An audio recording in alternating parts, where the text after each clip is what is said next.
Good day. As a geopolitical commentator, one of the big questions we tend to ask ourselves is, how far away are we from a major conflagration, a major war, a world war?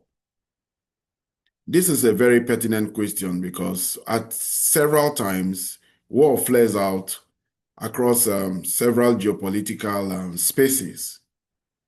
But as we move away from the unipolar world and move into the multipolar world, how far away are we from a major war, something that can be akin to a third world war?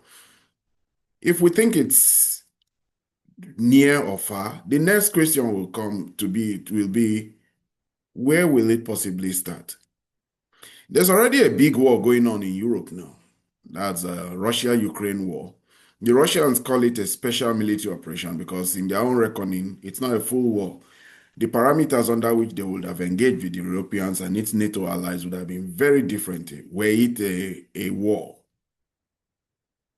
But for the Ukrainians and for the whole of NATO and the EU and those countries, 50 of them who support Ukraine, they believe that it is a war. But unlike past wars that has happened in this world, they have just refused to commit troops. They've committed materials and resources, but have not committed troops. So the question now is, where will the war really start? We have the Middle East, where Israel is expanding its war against all its neighbors with the full support of the United States, this time not under EU or not under the framework of any alliance, but just under the Israeli power and the backing of Western nations. Tacit backing, not necessarily clear and overt involvement in the war that Israel has taken to Syria, Lebanon, Iran, and the neighbors around the Middle East. So the Middle East is a flashpoint. But if you ask some other geopolitical analysts, they will think that where a war between two powers and two blocs possibly could happen will be in the South China Sea. Provoked, no doubt, if China makes a move on Taiwan, because America and its allies believe strongly that they will do all they can to oppose it, especially those countries within that region who form the blocs, the Quad blocks and the AUKUS bloc, all those blocks that have aligned to contain and challenge China in that South China Sea. So these are the pertinent questions. Where will the war from? Where will it likely come? One thing is very obvious though, the Europeans are spoiling for war.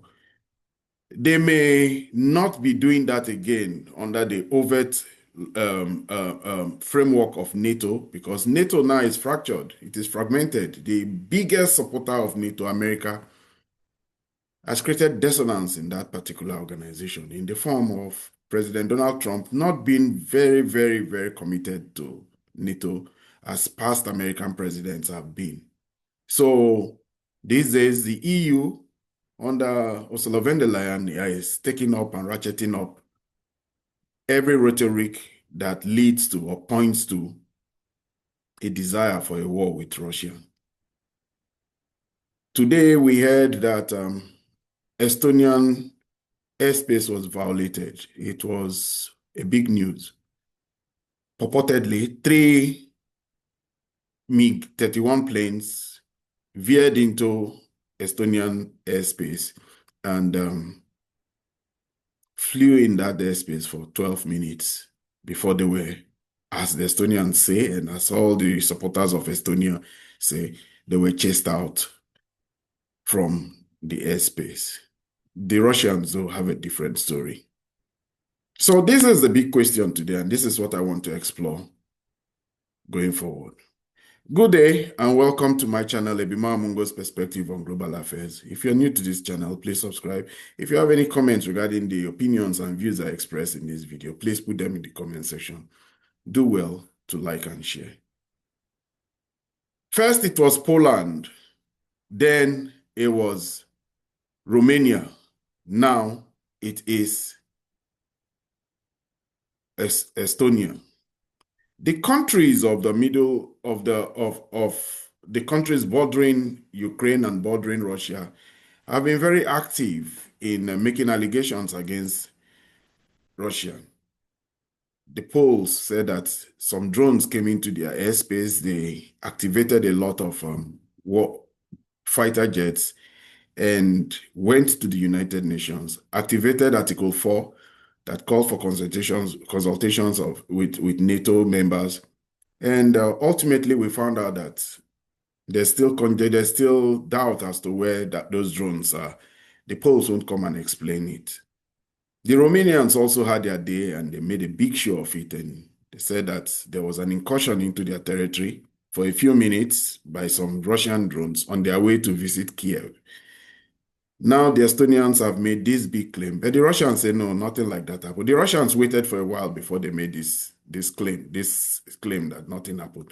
They said they put out a report that their planes were on their way to Kaliningrad. They went through international airspace. They passed through internationally recognized airspace, and that they never veered into Estonian airspace. But that does not mean anything. Recently, and already we know all the leaders of Europe, Kaja Kallas, being an Estonian and being the high foreign representative of EU, was first to make strong condemnation of this incursion into Estonian territory. And NATO Secretary General too also put out a statement that about Russian airspace violation today. He said he talked to the Austrian Prime Minister, Christian Michel, and NATO's response under the Eastern Century was quick and decisive. They deployed planes from Sweden, they deployed planes from all around the Baltic states to go and chase away the Russians. It is getting close to that point where one incident could trigger a big blowback.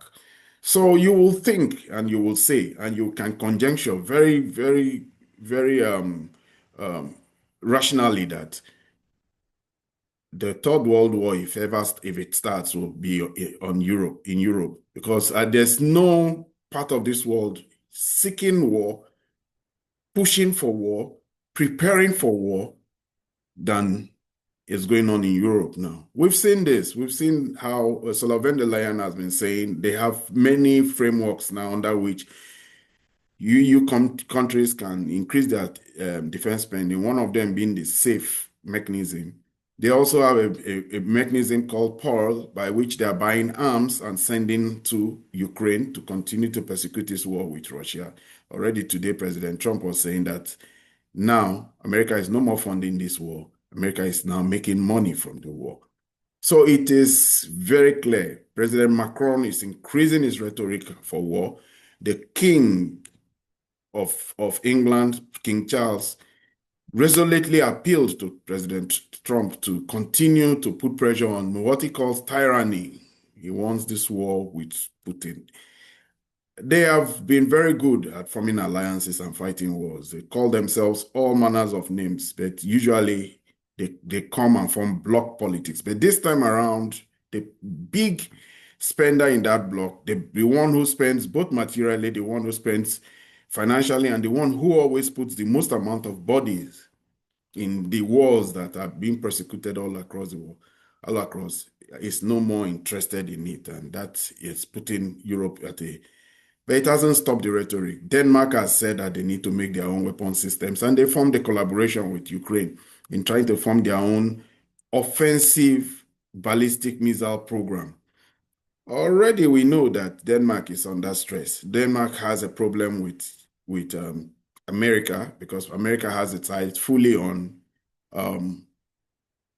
Greenland, and Denmark is trying to rejig its military. They now are seen very clearly how very puny they are as a military force, and the framework of NATO has been exposed to have left all the European countries to be very, very bare as regards to their military arsenal and military inventory, and generally their militaries are very weak. So now they are finding a way to, one, keep the war in Ukraine going so that Russia will continue to be bled out, Russia will continue to spend, and Russia will be engaged and distracted there while they are ratcheting up. And now one other program they've also come up with is that rather than build the military industrial complex of Ukraine, they have decided that they will host those facilities in their own country where they possibly think that they can be reached by the Russians. So the Russians, though, President Putin has gone about doing what he has been doing. He has been going around looking at new factories, looking at where all the places where Russian machinery is being built, Russian military arsenal is being built. We got to know that a new batch of Su-34s were delivered, new batches of tanks were delivered, they are ramping up production in Russia. And today, President Putin went to visit Perm. In Perm there, Perm is a place where they have one of the biggest artillery production systems there. And he visited Perm, and this is what he had to say when he visited Perm. So in Perm, this is a place where they have advanced launch rocket systems, self-propelled and towed artillery units, and artillery blanks for various types of Russian weapons, unmanned systems, means of countering air threats. President Trump also met, I mean, I said President Trump, President Putin met with the workers there, and he told them that he will continue to invest in making the artillery, the Russian army, Russian military very strong. This incursion of Russian MiG-31s fighters into Estonia, as the Estonians claim, makes us worry if the Europeans and the NATO, in fact, are trying to start a war with or without American agreement. Because one thing is clear, Donald Trump is showing all the signs that he is not interested in any wars. He doesn't even want to start one. The only one war that he now has fully in his mind to persecute is that which is building up in Latin America, Venezuela. And this war now with for the Europeans, on behalf of the Europeans, is not one that he's so keen on. And President Putin continues to go and visit. We already saw him recently. He went to visit an airline manufacturing plant, and now he has gone to visit artillery. He goes around the airline engine plant. He has been going around all the military industrial complex across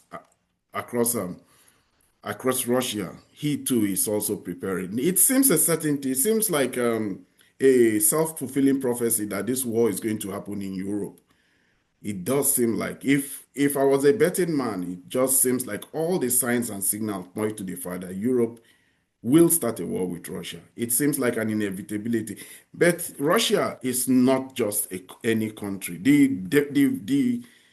nature of warfare in Europe will be totally different, because Russia will look at any war with a mass of countries that come at them as an existential threat, and they possibly and most definitely will use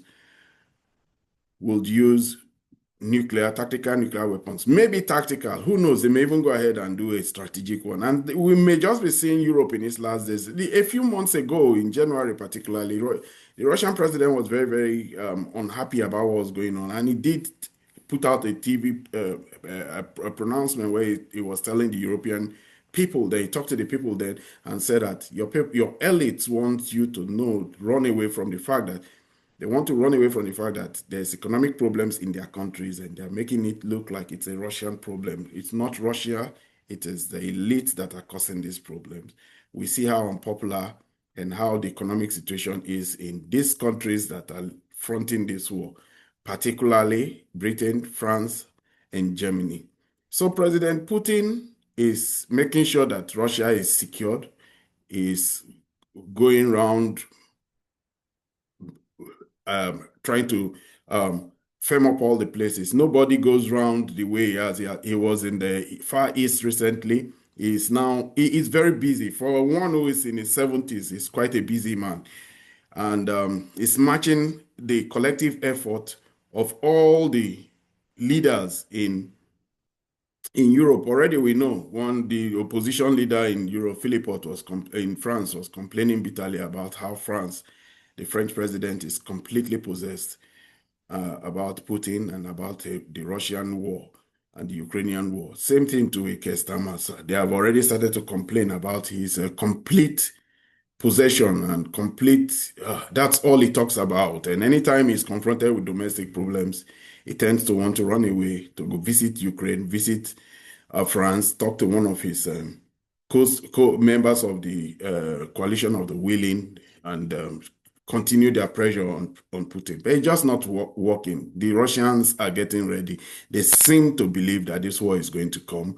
They are building up their arsenal, both for the special military operation and keeping a vast reserve. We saw that President Putin announced that 700,000 Russians are now in the Ukrainian front, but they are also building, they are also recruiting, and if there's need, they will also constrict. One of the things he's doing too is that he's giving access to the Russian economy, or the Russia of people within the region. Is making sure manpower is a very big problem. So he has signed this agreement with Iran, although that's not a defense agreement, but he already has a defense agreement with North Korea. They've been busy diplomatically, they've been really busy. The Russians have really stepped up. If you look at what the reports coming out of the West, especially regards to Russian arsenal, Russian military buildup, you will get a totally and completely different picture. If you listen to the mainstream media, they will tell you that Russia has been degraded, their military has been degraded, they have lost millions of people, and that their whole military arsenal has been blown apart. In their own reality, Russia has lost this war by several degrees. But it's just not so. For those who are discerning and who go digging out and trying to find the facts, and who watch all the programs that talk of the advances of this war, there's quite a lot of mapping projects that you can follow on YouTube, on X, and even on Telegram. They tell you to a very great degree how this war is going, and so far it's not going very well for the Ukrainians. The Ukrainians are moving up into very desperate asymmetric warfare. They are inflicting a lot of damage asymmetrically on the Russians. They are attacking refineries, fuel depots.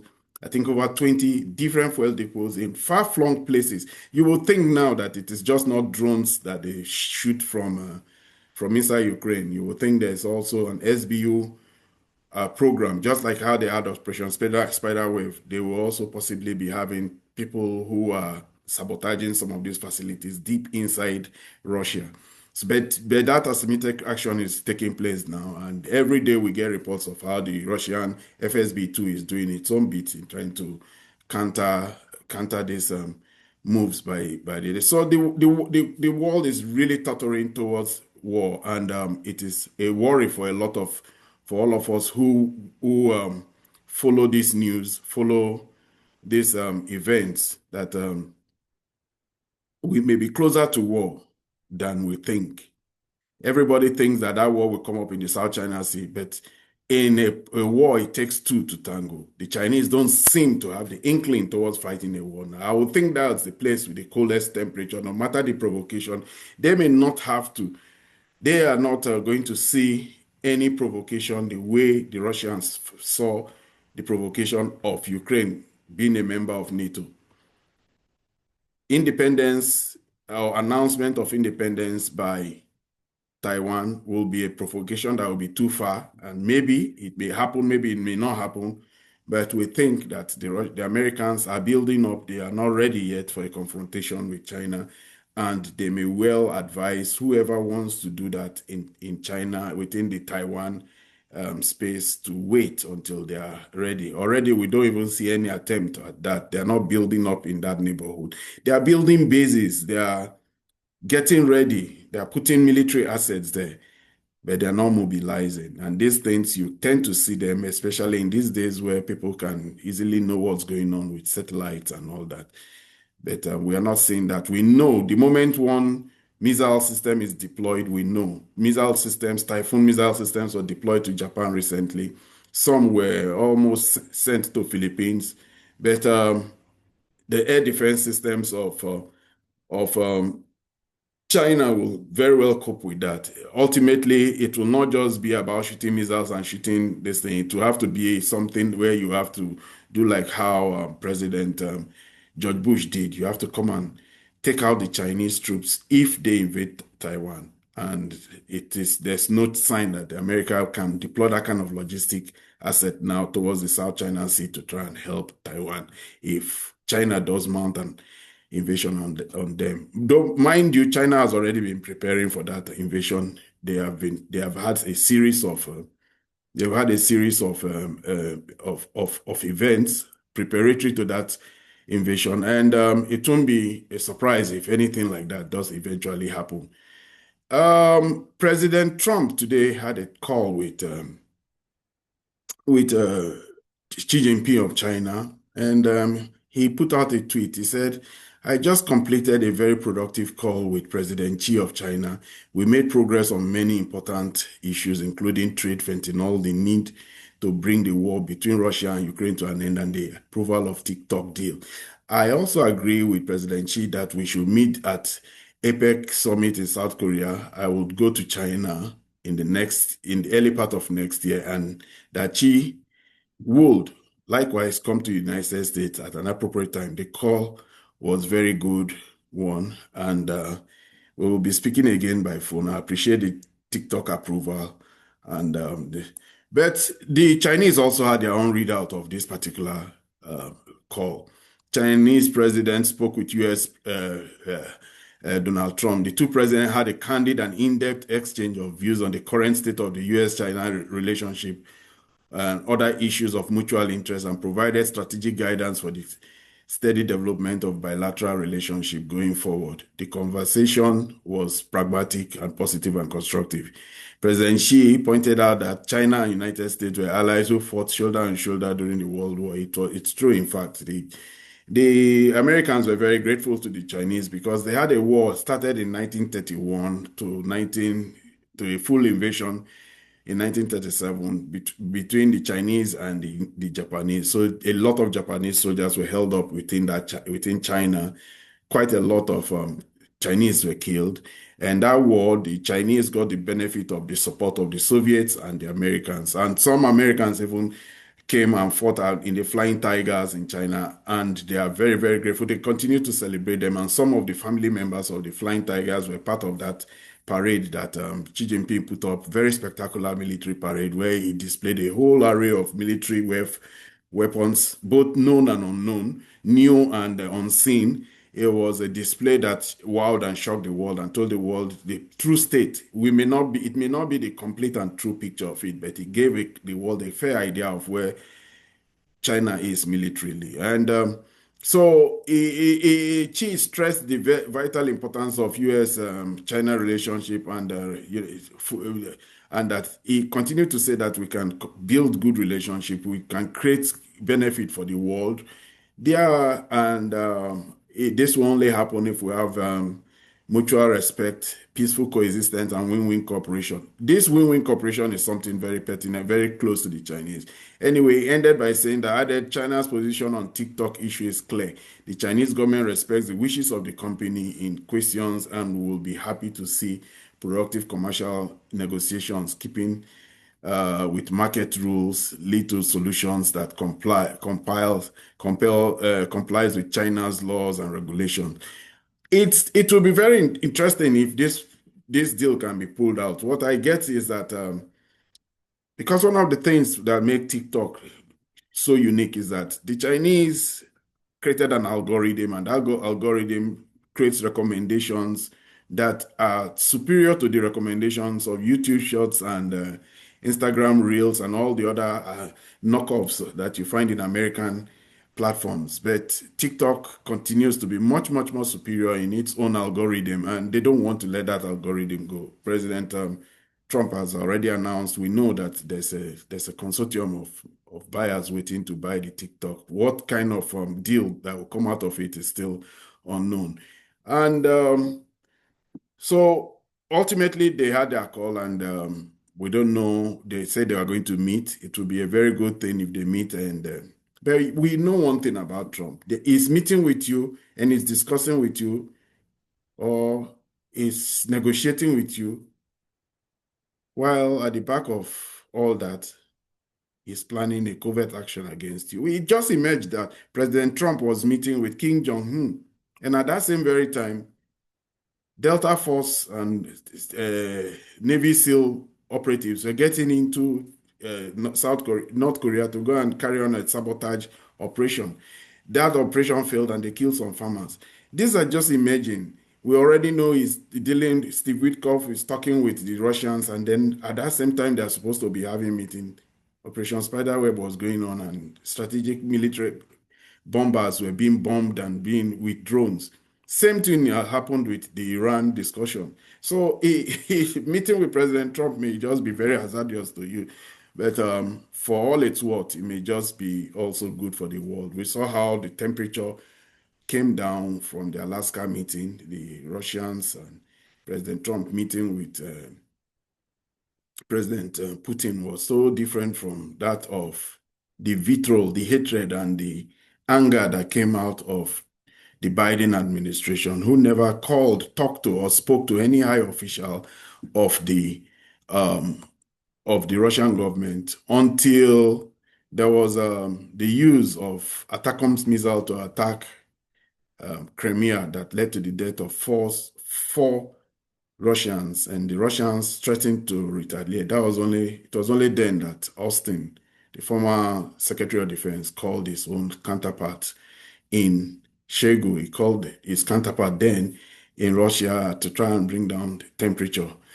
And Blinken never talked to any of the people in Putin's government. Neither did all the other officials around Biden.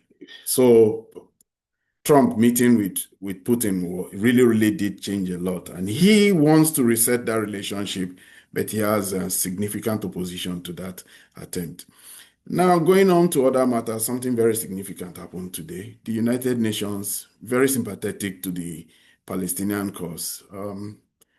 They did something today. They voted by a measure of 144 to just, I think, 5 or so, that the Palestinians who were denied visas to come and be part of the United Nations General Assembly in New York, they were denied, despite the headquarters treaty that they have, they were denied visas. And so they announced that there should be a virtual presentation by Mahmoud Abbas. The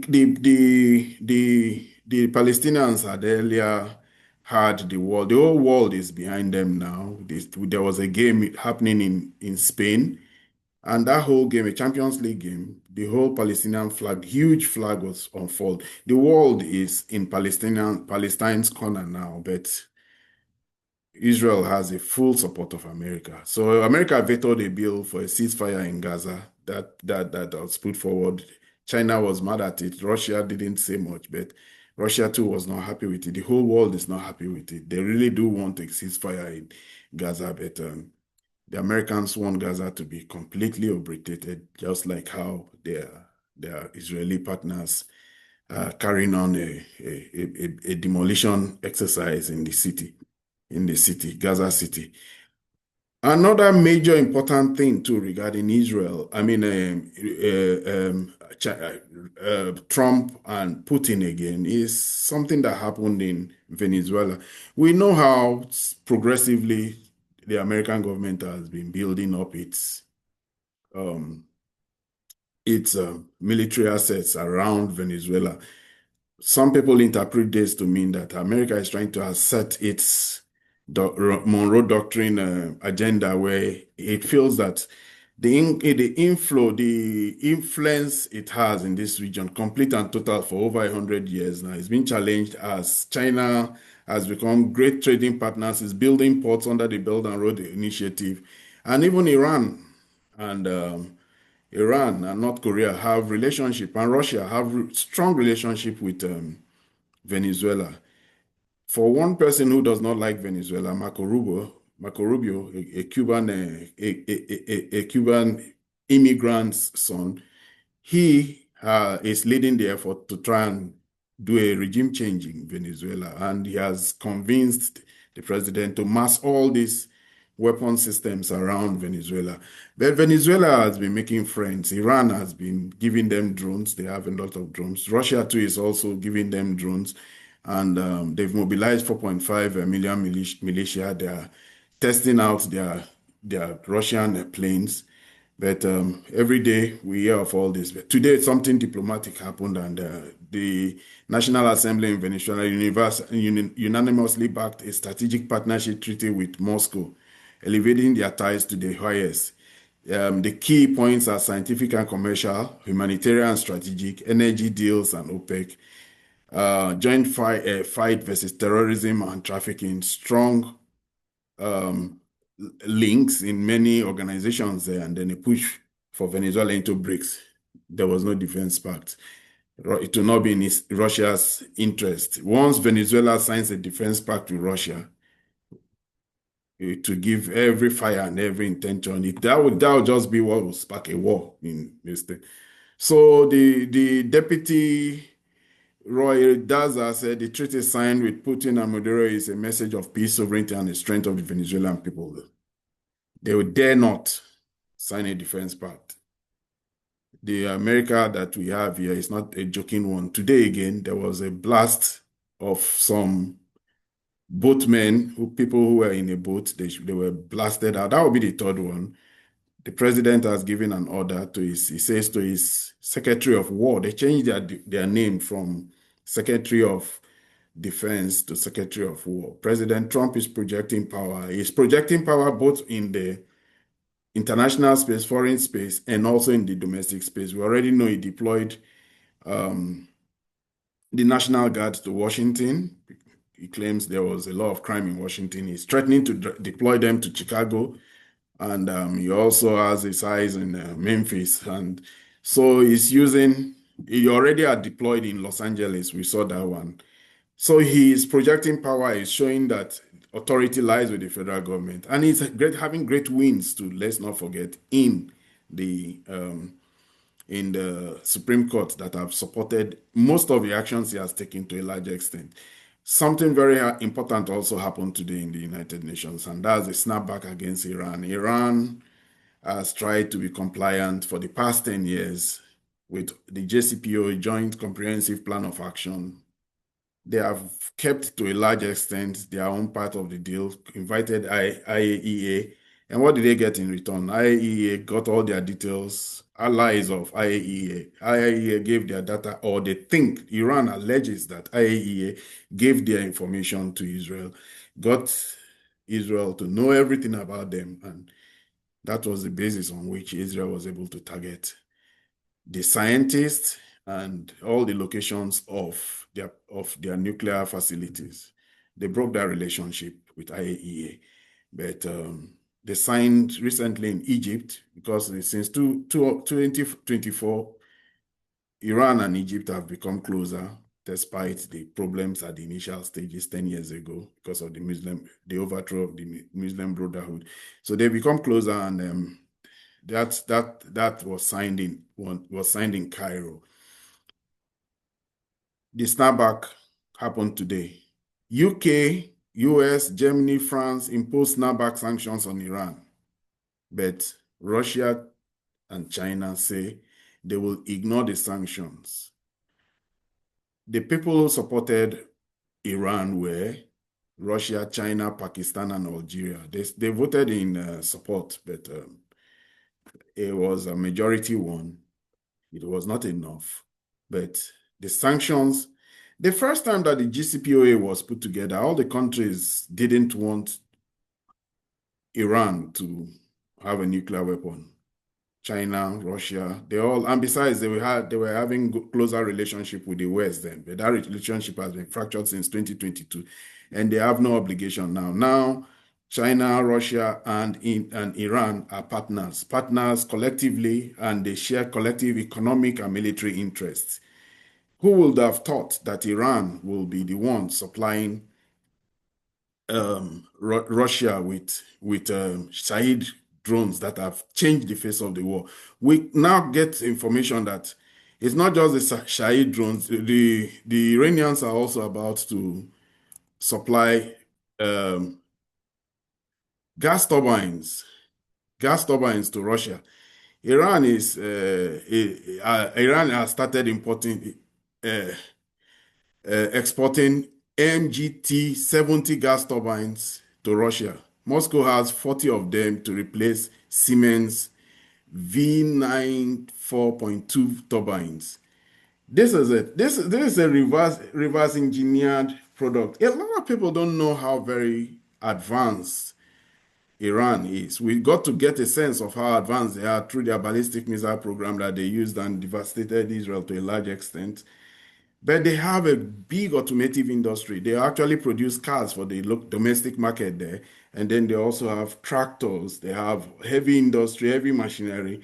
And obviously, from what we're seeing here now, they also have gas turbine. Gas turbine is one of the premium technologies there. If you can, the gas turbine and airplane engines are still the things that give companies like Rolls-Royce and Siemens a competitive advantage globally.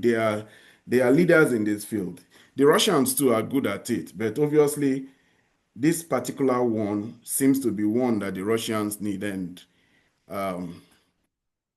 they ordered a lot of it from Iran.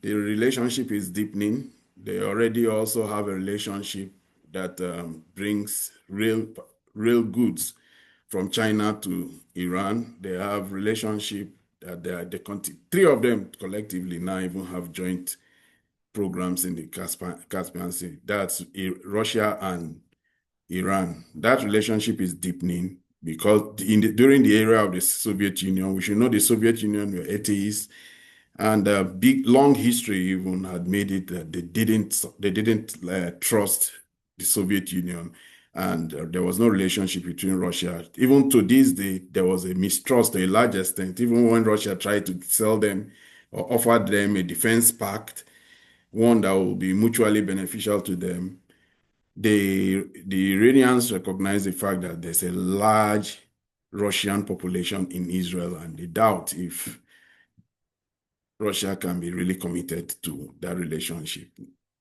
The events of June 13th changed all that. That bombing and the 12-day war just made them realize that they need friends. Despite all their mistrust, they need China and they need Russia, and they have them in their corner. Well, another great news within the Middle East is that following the attack on Qatar, there's been galvanized unity amongst them. Enemies a few years ago are now friends. Turkey and Egypt will hold the largest naval and air drills in the Eastern Mediterranean next week for the first time in 13 years. Cairo and Ankara are deepening their cooperation and laying the groundwork for Egypt. That cooperation is growing. Well, one country that did a lot in building good cooperation with America, but almost in just 1 week lost it all, and that's India.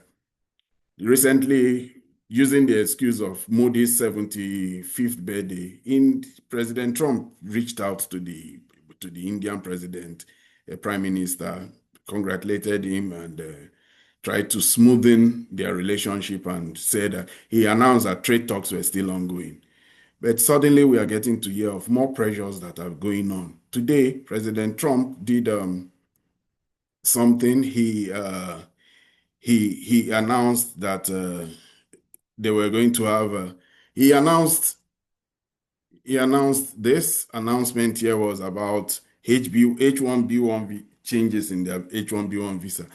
If you live in America, you will know how very influential the Indian diaspora is. They control the high-tech industry. We want Google and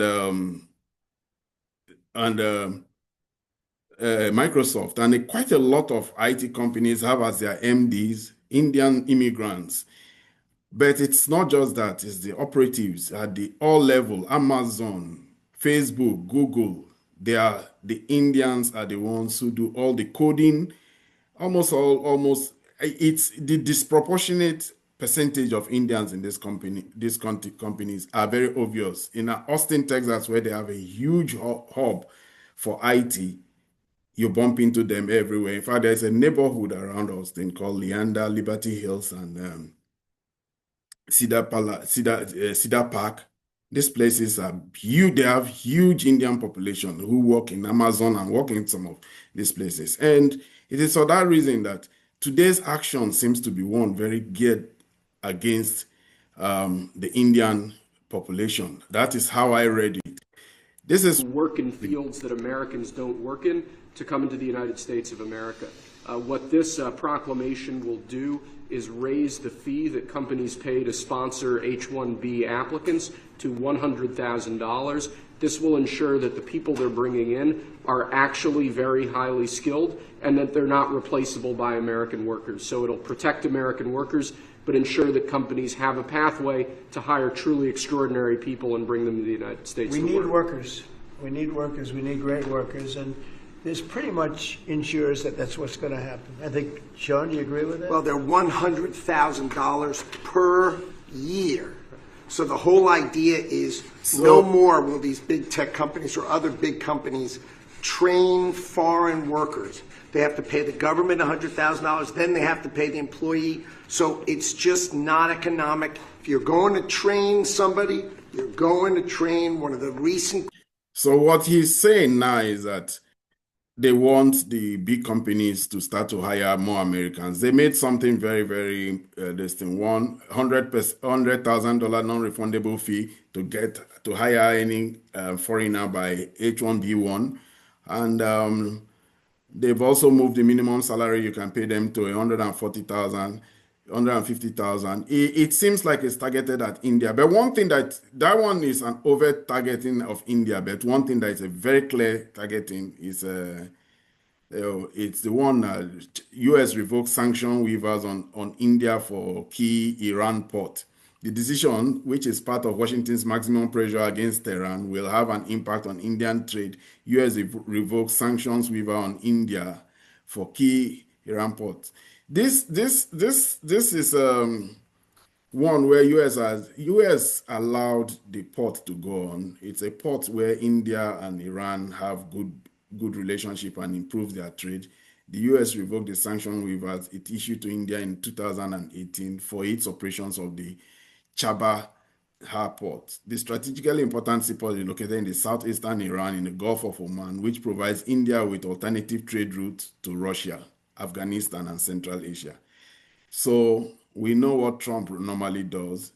He doesn't let go. He continues his pressure. He continues to insist that whatever may have caused this rift between him and India, they have sunset and bright times, and then we have times that fizzle. It's a yo-yo at this very particular time. We may get the full details of it, but it looked very bright at the early part of his administration. We should know that J.D. Vance, Vice President Vance, is married to an Indian, and we thought this relationship was very good. Modi came to visit Trump, and they've had good relations. They held a rally together in his first tenure, so it's a very big surprise that out of nowhere, President Trump imposes this tariffs regime on India, and their relationship is fractured. India has moved closer towards Russia intently because they feel that telling them not to buy Russian oil is a national security problem for them. But that was not even the problem. They've made peace and they're improving their relationship with China. That is the worry for America. This is where I end my video for today. If you're new to my channel, please subscribe. If you have any comments regarding the opinions I just expressed, please put them in the comment section. Do well to like and share. Goodbye. See you in my next video.